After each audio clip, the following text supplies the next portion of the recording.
चमक रही है मेरी चूड़ियाँ, धूप में सूखकर और भी सुंदर लग रही हैं। आज तो जरूर सब मेरी दुकान पर आएंगे।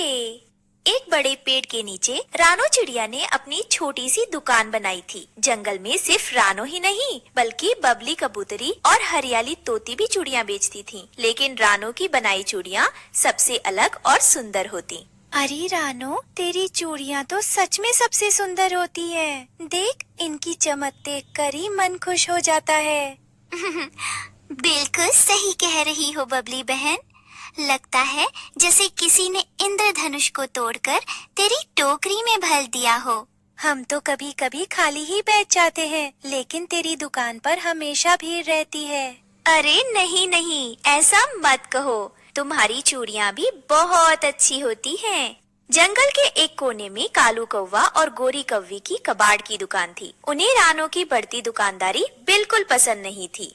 देखा गोरी, सब रानो से ही चूड़ियाँ खरीद रही हैं। हमारी दुकान की ओर तो जैसे कोई आता ही नहीं। अरे कालू, कौन खरीदेगा तेरे ये कबाड़ का सामान? टूटी फ्रिज, फटी रद्दी, टीन के डब्बे, इनका करेगा कौन क्या? ये चूड़ियाँ नहीं है जो चमकती है, लोगों का मन खुश कर देती है। चुप कर गोरी, तू समझती नहीं है। ये कबाड़ ही असली सोना है। इंसानों की बस्ती में देखना, कबाड़ का काम करने वालों के पास कितना पैसा होता है। मालिक लोग कबाड़ बेच बेच कर शादियों में लाखों रुपए लुटाते हैं। डीजे बजता है, रेडबुल की बोतलें बहती हैं, पिस्ते की लोज और महंगे पकवान सजते हैं। हमारा भी काम जमेगा एक दिन। हाँ, तू सही कह रहा है। मैंने भी देखा है, इंसानों की बस्ती वाले कबाड़ी मालिक अपनी बेटियों की शादी में इतना पैसा खर्च करते हैं कि पूरा मोहल्ला बात करता है। महंगी मछलियाँ, मिठाई के पहाड़ और गाड़ियों की कतारें। सच कहूँ, तेरी इस दुकान में तो ऐसी ही खुशबू आनी चाहिए थी, पर आती है बस सड़े कबाड़ की।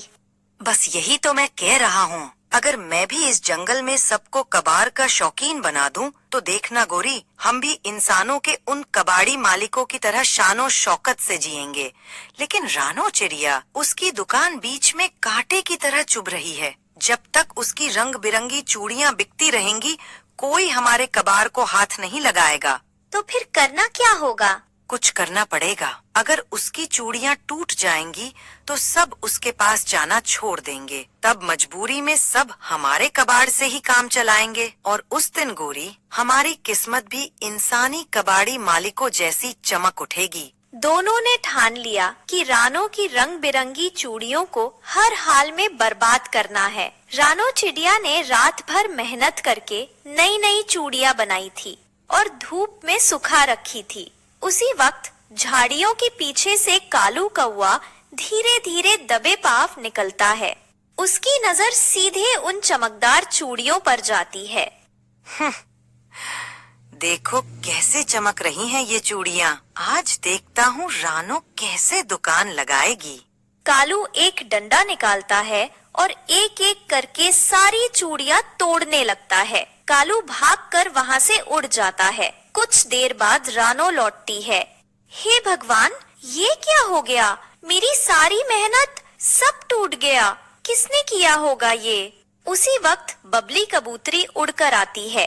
रानो, हिम्मत रखो, जिसने भी ये किया होगा ऊपर वाला उसका बुरा करेगा। हम सब तेरे साथ हैं। बबली बहन, शायद तू ठीक कह रही है। चूड़ियाँ टूट सकती हैं, पर मेरा हौसला नहीं टूटेगा। मैं फिर से शुरू करूंगी। रानो दुखी तो हुई, लेकिन हार नहीं मानी। उसने फिर से चूड़ियाँ बनाई और अगले दिन जंगल में दुकान लगाने आई। आओ आओ, रंग बिरंगी चूड़ियाँ ले लो। प्यार से बनाई, मेहनत से सजाई चूड़ियाँ, हर रंग की, हर साइज की। तुम्हारे पंखों पर खनकेंगी, तुम्हारे दिल को भाएंगी। रानो चिड़िया की आवाज सुनकर बिंदिया चिड़िया वहाँ आती है। अरे रानो, क्या मेरे नन्हे नन्हे पंजों के लिए भी कुछ है? बड़ी बड़ी चूड़ियाँ तो मुझसे संभलेंगी नहीं। हाँ हाँ, तेरे लिए मैंने खास छोटी छोटी चूड़ियाँ बनाई हैं। देख, ये रंग बिरंगी, बिल्कुल तेरे जैसी चंचल। वही अपनी कबाड़ की दुकान से कालू कौआ रानो की दुकान पर लगी भीड़ देख रहा था। सब उसी की चूड़ियाँ खरीद रहे हैं, कुछ तो करना होगा। कालू ने पास खड़ी गोरी कौवी को इशारा किया। गोरी, सुनो मेरी बात, तुम अभी रानो की दुकान पर जाओ और वहाँ से चूड़ियाँ खरीद लाओ। क्या मैं उसकी चूड़ियाँ खरीदूं? अरे मूर्ख, बात समझा कर। चूड़ियाँ खरीद कर यहाँ लाओ, फिर हम उन्हें तोड़ देंगे। आहा, और फिर सबको दिखाएंगे कि देखो देखो रानो की चूड़ियाँ कितनी कमजोर है। हाँ, यही तो असली चाल है। ग्राहक उस पर से भरोसा उठाएंगे और फिर हमारी दुकान पर आएंगे। गोरी कौवी चुपके से रानो की दुकान पर पहुंची। अरे रानो बहन, तुम्हारी चूड़ियाँ तो कमाल की हैं। अरे वाह, देखो तुम्हें कौन सा रंग पसंद है? लाल, नीली, हरी, पीली, सब आज नए रंगों में बनी हैं।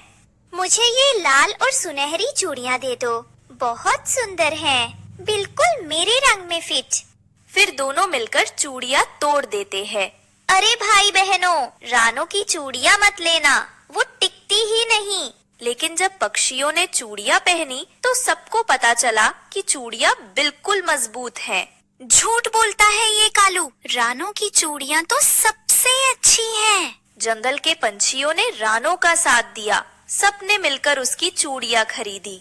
रानो, तू चिंता मत कर, हम सब तेरे साथ हैं। तुम सबका साथ ही मेरी सबसे बड़ी ताकत है।